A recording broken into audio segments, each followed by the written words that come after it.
And it really goes to prove that if you don't measure something, nothing will be done about it. And we have to make New Jersey's business climate more attractive for entrepreneurs.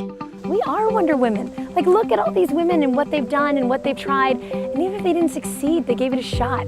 I don't think it's fair to put a $4 or $5 billion price tag on middle-class New Jerseyans. We've got a great lifestyle here, and I don't want to see it ruined because politicians can't manage our finances properly.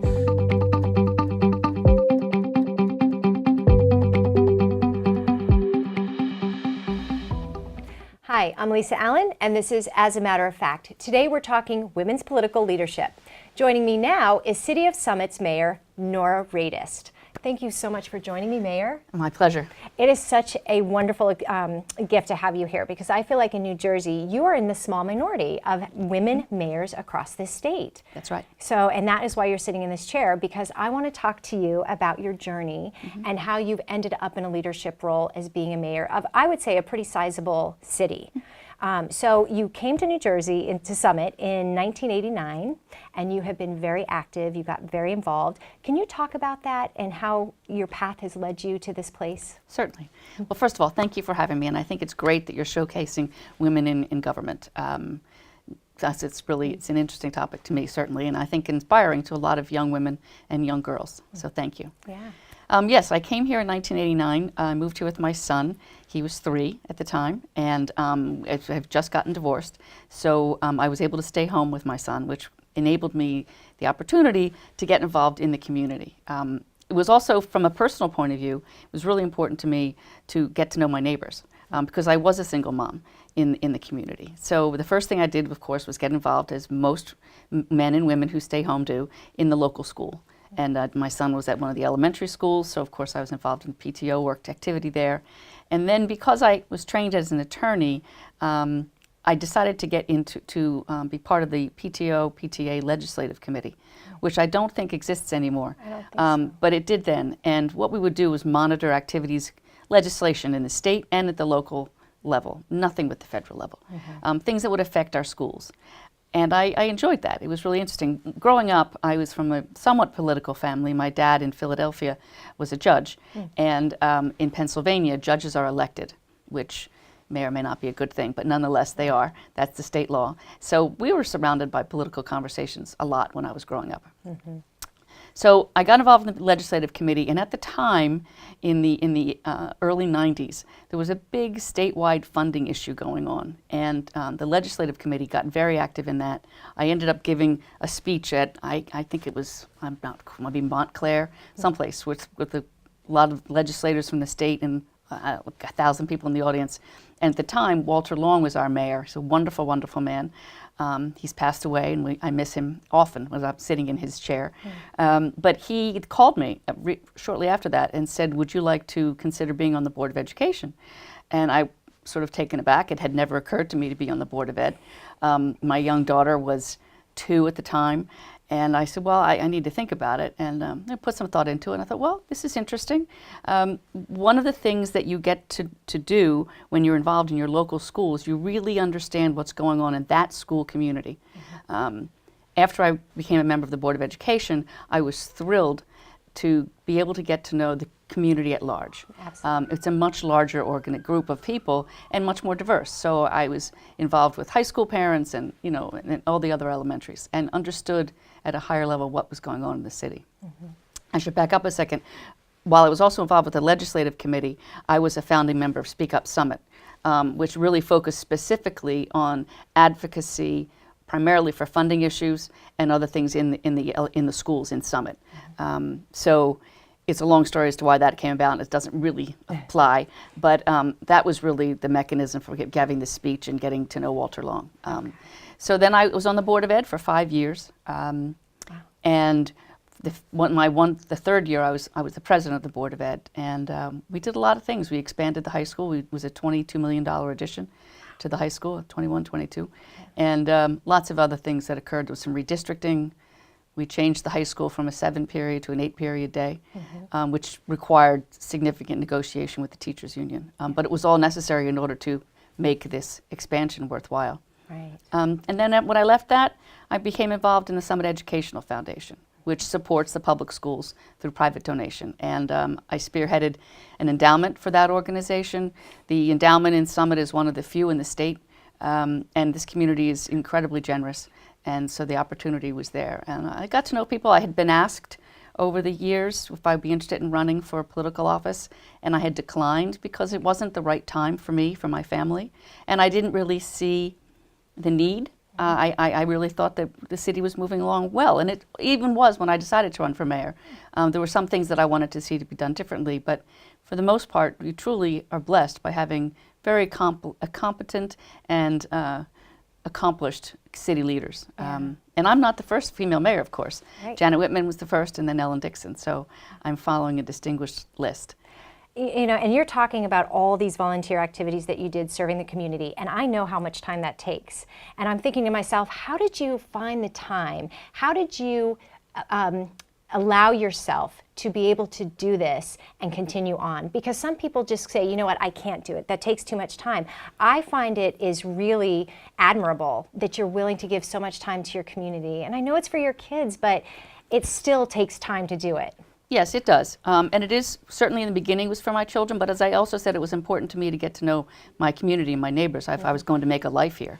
I grew up in Philadelphia. I'd never lived in Summit before, so that was important to me. But then frankly, I am interested in these issues.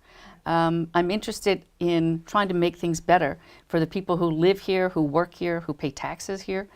And there's always room for improvement. I mean, we have a very, very well-run city, but certain things can be better. I mean, one of the reasons I ran for mayor is I felt that the communication level could be improved, and I certainly believe it has. But I would encourage everybody to, you know, men and women, particularly, you know, both, to get involved in your communities, because there are lots of opportunities and ways to find out what's going on, not just through talking with your friends, but you know, signing up for notifications from the city's website, and you find out what's going on. And if you don't, and then suddenly you hear of something that's pretty far down the road, you feel as though people were hiding things from you, and that's not the case. We try to let people know, but it's better for the entire community the more everyone's involved. Yeah, and there's boards that people can get involved in Absolutely. and volunteer. So do you want to talk a little bit about that? Yeah, sure. If you should go on to the city website, and the list of volunteer activities is boards, committees, is just incredibly long. Yeah. So those are the city boards and committees, but then there's also everything that you can do, from Girl Scouts, Boy Scouts, your churches, sports.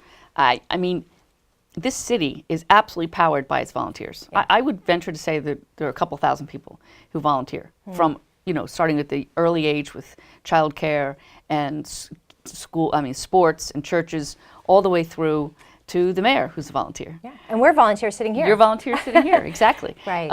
You know, so it's a great way to get to know your community, to get to know your neighbors, to understand the issues. And I think sometimes women, more so than men, for whatever reason, feel that they can't get as involved because it takes some time, or that they are concerned about public speaking or taking a stand. And I think all of these things should be looked at as opportunities rather than being daunted by them and not jumping in. Of course you make mistakes. I don't know anyone who's lived a mistake-proof life. I certainly haven't.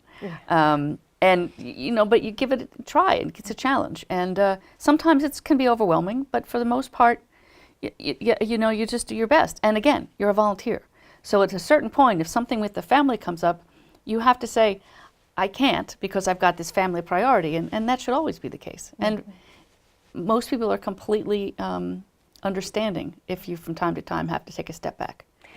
You know, I love your story, and I really like that you're encouraging people to get involved in the capacity that they can get involved in. Right. Right? If it's too much, there's still little things that you can do. And I think that's really the message for women out there who, you know, they look at you and they're like, oh my gosh, I couldn't do that, right? I can't do X, Y, and Z. But I feel like you're making it really tangible for people to understand that you start where you're at. Right? And you begin wherever it is, and you can keep your priorities as your family, but there's so much in this amazing town that you can do. Right. There's plenty of opportunity to spend a couple hours a week or a couple hours a month. I mean, there's lots of things that you can do. And that's what's important. The more we know about our community, the more we're involved, the better our community is. And we, as members of the governing body, or I, as a member of the governing body, want to hear what people think. What do they say? So, you know, it's important that I walk around town and get sort of on a listening tour and find out what people are thinking. What do they want? What do they think is good? What's bad? Yeah. And if you're not out there, you don't know. And that's another way individuals can find out what's going on in their communities by becoming involved. Yeah. What do you love about being a mayor? I love two things. I love being able to respond to someone who calls me with something that on an overall scale may seem minor, but in fact it's important to them, and being able to try to fix it, or at least explain why, or find a possible, even if not a full solution, a partial solution. Right. I love interacting with children, all kinds of groups, whether it's high school down to the little brownies that come in. I really do. And then the other piece I love is sort of taking the 30,000-foot view and thinking about our city long term and what are our needs long term. So hence, I'm very enthusiastic about this Broad Street West redevelopment. It's one of the biggest things that we've done in this city for 100 years. And we need the revenue. We need to have places for millennials who want to live in areas that they can walk into town, for seniors who have, seniors my age, who want to sell their house but still stay in town. Things are changing, and we're a transit hub. It's a walkable city. People want to live there. And if we don't build some of these housing units, they will go elsewhere on another train line. So it's not only good for our revenues, it's good for keeping the town vibrant. Yeah. So those are two things that I really love. And I love weddings. I do weddings. Well, I was going to say, was there anything that when you became a mayor, you were like, I didn't know that I would do this as a mayor? When you talk about the weddings, I'm sure you knew that, but right. What are the other things that happened that you're like, I can't believe this is in the mayor's scope, but it's fun? You know? Yeah, that's true. Well, going to all the various ribbon cuttings, I guess I hadn't really thought about them. So they're fun. I think I've done probably 30 at least. So, and then all the various events that people have, cultural events, at the Chinese American New Year, they want you to say a few words. And the fact that these organizations want to hear from the mayor at their events surprised me. I'm happy to do it, but I didn't really think, well, why do they want the mayor? But you say a few words and you show your support and your enthusiasm and your interest, and they're all, I mean, I am supportive and enthusiastic about all of them. Tomorrow, Friday night, I'm going to the Summit Junior Baseball and Softball fundraiser. But why do you need the mayor for that? But I'm happy to go. Yeah. So that surprised me. But it's a nice thing to do. I feel like you're the glue in the community, and people like to have you there because then it really shows how much you care about everybody that's here, because it is so diverse. Yes. Right? Yeah, it is. And you see, I mean, on Saturday when I was doing the Earth Day cleanup, I just went to the 8 different locations and just said thank you to the volunteers and how nice of them to be here and take a photograph, because if you're not photographed and on Facebook, you weren't there. So that's a whole nother discussion. A whole other discussion. But it's terrific to just be out in the community and help people, let them know that if you're going to volunteer, it's appreciated. It really is. So thank you for being our mayor. Thank you for having me here to talk about it. And can you believe it's already over? I know. So, but we will bring you back over the summer and do some more talking. But thank you for being a leader in our community and really being someone that the women can emulate. And I hope that they'll walk away with something and be inspired. I hope so. All right. Thanks. Thank you. And thank you for joining us today. I'm Lisa Allen, and this is As a Matter of Fact. I hope you enjoyed hearing from women leaders within the field of politics and policy in this series, and I hope it inspires you to get involved. Anne Frank once said, "How wonderful it is that nobody needs to wait for a single moment before starting to improve the world.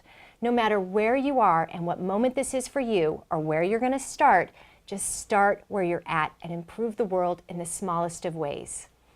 And that's where we're going to leave it today. For more fantastic programming like this, please visit HTTV's website, Facebook page, Instagram, or YouTube channel. Have a great day.